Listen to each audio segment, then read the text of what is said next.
Right, you're very welcome along. The Irish Life Health Schools Fitness Challenge launched yesterday, the 27th of January. That's Monday, and I'm delighted to say Mary-Kate Slattery, who's an ambassador for it, is with us in the studio. Good morning, how are you? Good morning, thank you so much for having me. How did you end up getting involved with this? This is my second year as ambassador, and I got involved through, they reached out, they saw what I was doing and thought that what I was doing was aligned with the message that they're trying to promote, which is, you know, to keep young people active, and particularly women, because what they're seeing from all of the data that they're collecting is that women tend to drop out of sports, competitive sports, you know, at the ages of 12, 13. You know, they keep it for first and second year and then they fall away. Yeah. And it's so important to keep women and men, you know, young women and men in sport for their mental health. Go on, sorry, you were going to say. Well, we all know you from in the sports sphere anyway as a boxer. Did you play team sports growing up? Yeah, I played hockey and Right. I played tag rugby, but I had a real aggressive streak in me that didn't really gel well, and I was able to push myself, but I struggled pushing my teammates.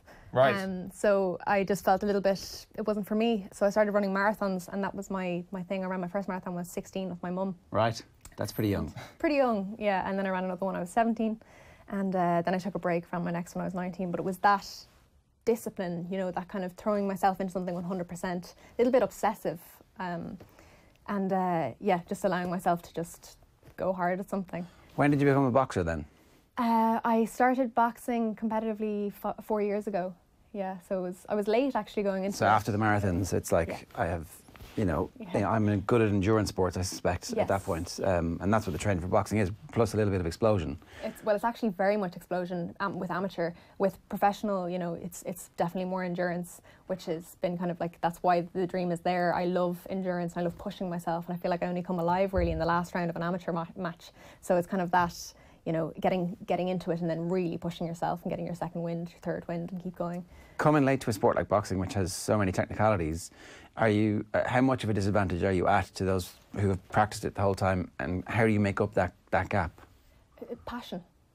You've got to be in love with it, and I think that is what really has helped me to achieve, you know, to date.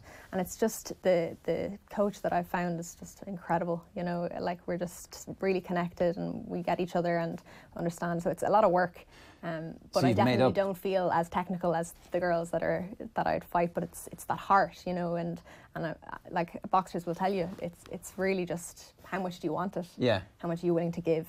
And So becoming professional, like that's a realistic aim. That's something you're keen to do. it's something that I'm keen to think a little bit more deeply about before I do it. I've always wanted to do it, and it's definitely a dream.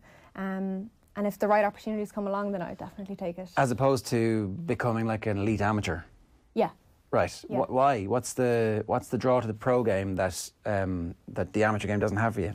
It's the endurance. Yeah, It would suit you more. Yeah, Right. just and my style. I just prefer to be more flat-footed and really kind of just, you know, close quarters and a bit more of an intimate exchange rather than the in and out. That I love it. I love both of them, but yeah, I just feel like the pro is far more exciting and a little bit more gritty. It is a nest of vipers. The professional boxing game, like good management, all that kind of stuff. How do you sort that out? How do you know who's giving you good advice? And I suppose you've got a good team, you know, my family at St. Michael's Boxing Club, my coach Stephen O'Rourke, and I do trust them, you know, and I think that they've been in it a lot longer than I have. You know, I'm in it a wet week in comparison to most of the girls who I'd be fighting. Yeah. And that's something I need to be wary of and not be naive. Make those decisions, really think about them and contemplate before pushing into anything. And when everybody gives you a contract, you're going to be able to read it because you've just finished a law degree. That helps. It does help. Not that many Definitely helps. lawyers end up turning into professional boxers. Yeah, it definitely is something on my side. You say you're somebody who doesn't do things in half measures. I'd imagine then the idea of going into camp and focusing in on one opponent actually is something that appeals to you, because to a lot of other people that's kind of a scary thought, the idea of going away for a few months and focusing on one thing. Definitely. I think that's a very accurate statement I've made. I think that's very much me. But, you know, I've kind of lived my life so far really setting goals and being very tough with myself, I would say, super disciplined. And in the last year, it's kind of come to me that, you know, I'm 23. I need to see what life kind of presents a little bit more and be a bit more flexible. You know, I've always been really tough with myself in terms, like, academically, with my sports, with everything. And in the last year, it's kind of come to me, you know, maybe it's time to just chill for a little bit, you know. And I've been traveling, I've been really meditating, getting really thrown into to my spiritual practices, stuff that I just never really put much importance in. What woke you up to that? What woke me up to that? I can't pinpoint one thing. Right. I think that, you know, definitely boxing had a massive role to play. I felt very connected to my body for the first time, and I felt really kind of like a confidence that I'd never had before, and almost in a way that it was like I don't really feel much to prove. You know, I think that, like, a lot of my life, if I'm speaking very vulnerably, it has been, you know, I want to achieve, get my stripes, earn the respect. And I didn't really feel that once I started boxing. I was like, wow, I actually feel like I've done this before, maybe in a past life, maybe this is just exactly where I'm meant to be. And then I just started to kind of discover more of that through my meditation and through traveling and experiencing a little bit more. It's the beauty of putting yourself out of your comfort zone. Yeah. You know? I mean, obviously, for this programme, being an amateur boxer who has ambitions of turning professional makes you a great fit. But it's a mental health. This is a mental health initiative to keep people active, and that's the other aspect of your career, I guess, and your public personality, where you talk about mental health issues and you talk about your own experience with them. The notion of sharing publicly that you've been through mental health issues, I find is always it's a journey that people go on, and I've never met anybody who ever regretted it. But I know that there's a big difficulty in taking that first step and going, yeah, I had these issues, and then talking openly about them. What was that process like for you? The process for me was terrifying, and I really had to speak to my family a lot about it. You know, to, like, get somebody's opinion that you really trust. Like, is it the right time for you to share it? Because it can be something that's overwhelming to step into, and you feel like you've shared too much, and there's that vulnerability and that kind of, you feel like you've kind of let everything go too soon. For me, it was a beautiful process and really healing, and I have absolutely no regrets. The people that I've reached, the feeling that it gave me, it was incredible. You know, it came, I think it was November 2017, was the first time I shared my experience with anorexia. Before that, most of my close friends didn't know. Right. You know, I was very closed about it because I wasn't ready to share it. You know, and it was 7 years, I was fully recovered, and then I shared it. Yeah. You know, and I think that time is really important.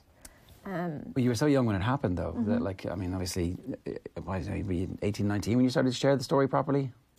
20. 20, yeah. 20. So I think, were you 11 when it first hit? 9. Yeah. 9. Right. And then diagnosed at 10, and then in hospital then for I went in and out of Crumlin 3 times, and then they pretty much said, you know, like, we can't really help you here. You're going to have to look elsewhere. And thankfully, I was able to get into Great Ormond Street Hospital. They've a unit there called the Mildred Creek unit, where they did, you know, like tests to say, you know, because somebody coming from outside of the UK, the NHS are going to be paying for it. You need to be really, really ill, and thankfully I was able to qualify for that, and I was eligible. Right. I do say thankfully, because it was the most important thing that my parents have ever done for me. You know, I completely got my life back. Before that, I was kind of in and out, but always had that part of my brain that was just so active and really, really evil. You know, like, the anorexia is such a deceptive disease, and it takes control. It's like somebody in the passenger seat just driving the car. You know, that's the way I imagine it. And that voice, that part of your brain, how, like, is that always there? Is that something that you've trained out? Is that... Yeah, so when I talk about it now, it's like I don't have it, you know, and I've fully recovered, and I do believe that happened when I left as an outpatient in Great Ormond Street. But it comes back in kind of evolved versions, you know, like, when I do feel like if I'm having a stressful time, it'll come back in some other way. Like, it manifests in alternative ways. It mightn't be food. It could be, you know, exercise. It could be abuse of that. It could be some sort of addiction. You know, it is treated as an addiction. Yeah. And it's just something that I have to be really aware of. And anyone who's healing with addiction has to be. You know, it's like a constant recovery. And so, are there things that you do now when that starts to happen? Is it like, okay, I need to talk to somebody immediately, or like is there a toolkit? There is, and I'm so grateful to have had those years, you know, in therapy, because I really did develop quite a strong toolkit, and it was mainly through CBT, and so kind of looking at the automatic negative thoughts and then weighing them up. I used to, like, I still have all my diaries from when I was growing up. Like, if I had like an automatic negative thought that would appear, and then I'd catch it, I'd write it at the top of the page, split the page into what is the evidence for this, what is the evidence against this, and right. That was like that became a natural thing As a teenager, right. And it's something that's built into me now, that I can just go, I see that, and it's not worth giving my energy to, you know. And it's been kind of invaluable. Mm. How much of that time do you actually remember? Like, do you remember what it was like to be 9 and anorexic? Yeah. I remember it. Yeah, I remember it very well. It doesn't seem like a long time ago at all, especially when I kind of make the link back and I kind of talk to my parents a bit more about it. Since opening it up, it's come back to me far more clearly.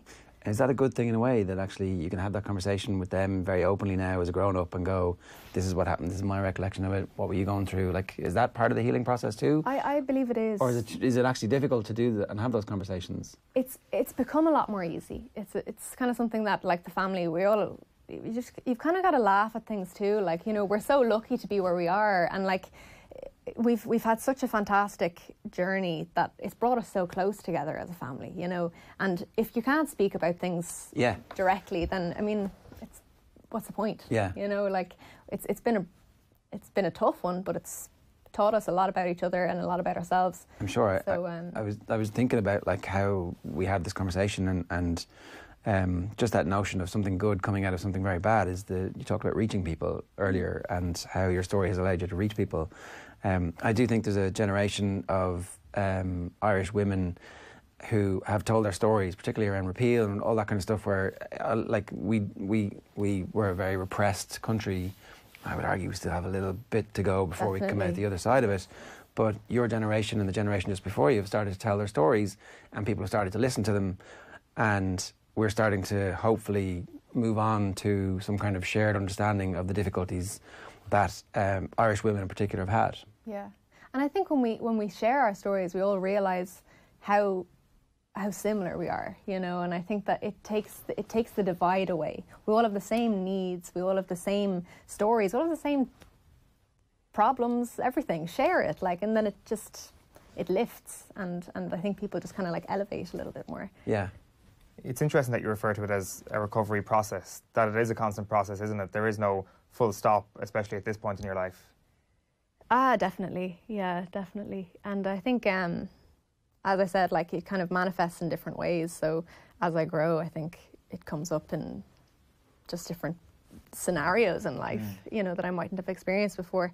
And it's just that self-awareness and just bringing yourself back to what you learned. Like, it's just so simple. Just weigh it up. Like, is it worth putting your energy into this? Most of the time it's not. Yeah. You know, the irrationality of these worries that just come up for so many people. But so many people get led away, and then, you know, they believe them, and then it becomes something else. Because that applies to all types of decision making that we find in life on a day-to-day basis. There's loads of stuff that is just a time vacuum, and you decide to spend your time in the time vacuum or not. Yeah. So, like, that toolkit works not just when you're battling addiction. Totally. It's absolutely across the board.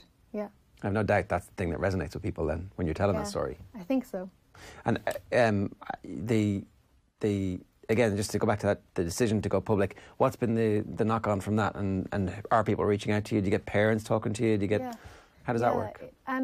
Most of it, you know, I thought about setting up a separate platform, but most of it comes through email or Instagram. And, you know, it's at times overwhelming, but it's something that I really feel called to do. And I always knew how lucky I was to get the help, you know, because like some of the girls who were in Crumlin with me, like I'd have stayed in touch with them, and I see their recovery was a lot more difficult, and I was very lucky to have been given a place in London, to have had 2 nurses to 1 patient. Like that just wasn't available in Ireland, and it still isn't, you know. So it's like I'm so grateful to have been given that opportunity to heal, you know, and passing that on has been something that I always knew I was going to do at some stage.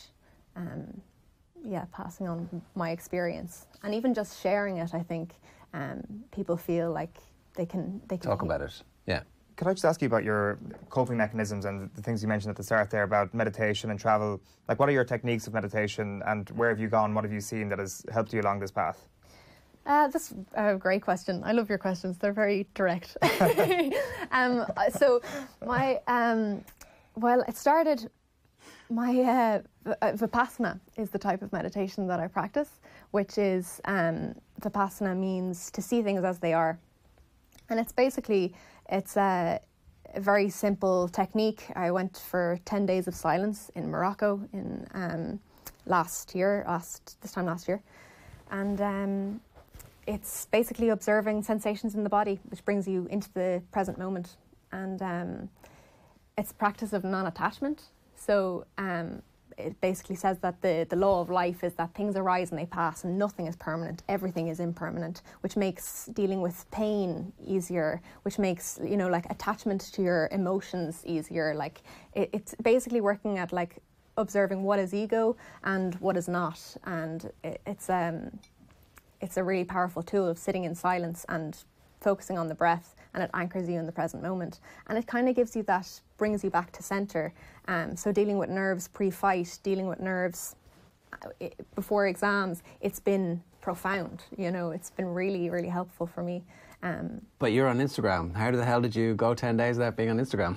You know what, Instagram's a funny thing. I think it can be used, when it's used consciously, I think it can be a great thing, but pain in the arse, you know, it really is. You know, it's a great thing, but it's also... The bit where you just sit there scrolling.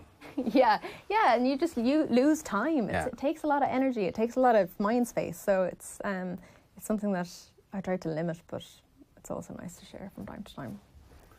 Like I totally agree with that. Like the idea of kind of scrolling through it, of course it's a thief of your time. There is that, but I wonder if there's like a subconscious element to it as well. No matter what kind of point of view you come at it from, the sort of unrealistic expectations and certain point of views when you're scrolling through Instagram pages and all that sort of thing, that like I deleted Instagram over Christmas and it was the best thing I ever did. So did I. Whereas at the same time, like for work purposes we use it, it's amazing. It's a fantastic thing and an awful thing, and it's amazing how one thing can have such a different point of view from one person really when you look at it. Like it's almost as if I talk about 2 different apps at times with regards to Instagram, and I don't think I'm alone in that. Yeah. That's completely it, and I think people get really lost in it. What's also scary is how it kind of trains your brain to judge things. You know, like it prompts you to say, do I like this or do I not? You know, and who are we to say that we like something or not? And we can see it actually feeding into people's psyches as they look at somebody walking on the street. I don't like that. Who are you to say? You know, like all of this, it's just a bit mad, isn't it? When you think about it objectively, it's a mad little app. They all are, though. That's the true.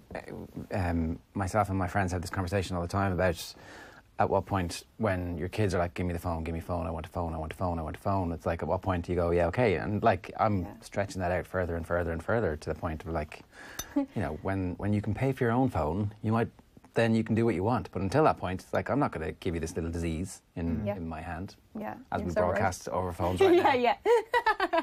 It is crazy. But like, it's amazing as well, the positive flip on it as well. I just sometimes think if you almost actually took your technique and wrote down your own opinion of Instagram every single day, and you go through 365 days of doing that, it would be incredible the varying different emotions I feel that you think about that.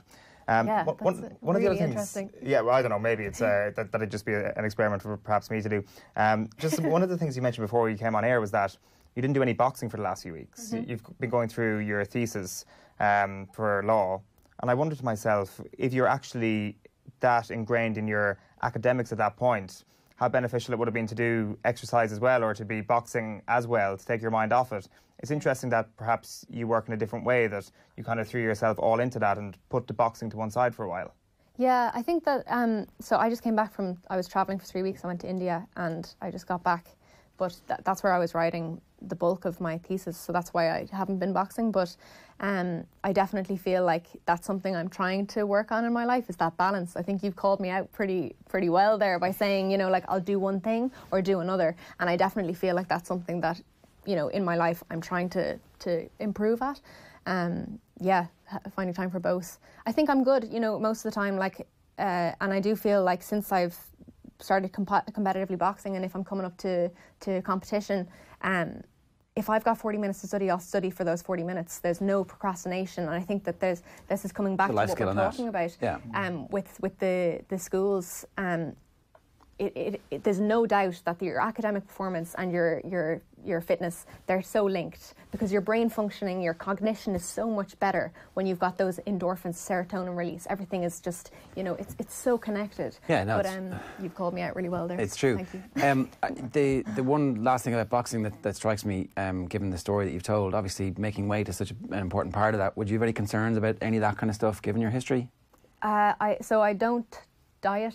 I don't do any sort of mad water loading, none of that. So there'll be no weight cuts or that kind of stuff? Yeah, I try to stay around my weight, always, you know, and it's something that, I don't ever want to have to be in a position where I have to lose a load of weight, because there is that part of me that, you know, I have to be aware of it, you know. Yeah, because, like, irrespective of whether or not people have had issues in the past, that whole part of the game is so... It's horrific watching people cut weight, and so we'll have fighters in the week before, only if they ever have to sell tickets for the fight, where they come in and they're so gaunt and they're kind of unhappy, and then they come on air and they have to smile and go, yeah, everything's great, everything's fine. And then we see them the next week and they're like, I'm really sorry, I was such an asshole last week, but I hadn't eaten all week. And that's not a great way for... I think it's one of the reasons why we see so many fighters in such a bad way, because they've cut to make the weight that week. They're not actually healthy when they go in and do 12 rounds of championship boxing against somebody who is as primed as they are and can do damage to them. So it's not an aspect of the sport that's a good or healthy aspect. Yeah, it's probably the only part of the sport that I don't really fully get. I feel like people should just weigh in before they get in the ring, and that would just eradicate the whole discrepancy between, like, you know, if people were to just say, right, you've got to weigh in the day of, you know, it would be, or like literally 5 minutes before you get in the ring. It would just take away all of that, because people are really, like, the dangers that they're doing to their internal organs, to their physical functioning. It's quite wild. Just before they go into a fight. To weigh them. Yeah. So it's crazy. Oh no, sorry. What I mean is, like, they're going through all that difficulties just before they go in to, like, be pummeled by a world-class fighter. Yeah, I know. It doesn't seem to make that much sense. Any advice for any kids? Because obviously this is to try and... this year's challenge is more important than ever. It says, aiming to highlight the positive impact exercise has on mental health. myworldsurvey.ie is the website address. Over 200,000 students have participated in it, which makes it the largest national longitudinal surveillance study on the fitness of secondary school children in Ireland. Jesus, I should have read that twice. Any advice for anybody who wants to get involved or has any doubts, or parents who are, like, trying to encourage their kids to stay involved? Yeah, well, I would say, you know, in my own experience, push yourself out of your comfort zone. You don't learn anything in it when you stay in your comfort zone. So why don't you give it a go? Like, I never considered ever stepping into a boxing gym, and I did, and it's been so rewarding and it's been amazing, and I've got a family there now, you know. What I would say, another thing is, you know, maybe get a friend to do it with you, so that you can hold each other accountable. A little bit of support, a little bit of encouragement, it goes a long way. Because I know there are days where if I didn't have my coach and if I didn't have my team, I'd just roll over and stay in bed, you know? Yeah. So have a support from somebody else. Push yourself out of your comfort zone and enjoy all of the natural endorphins, the natural highs that come from it. Mary-Kate Slattery, thanks a million. Thank you.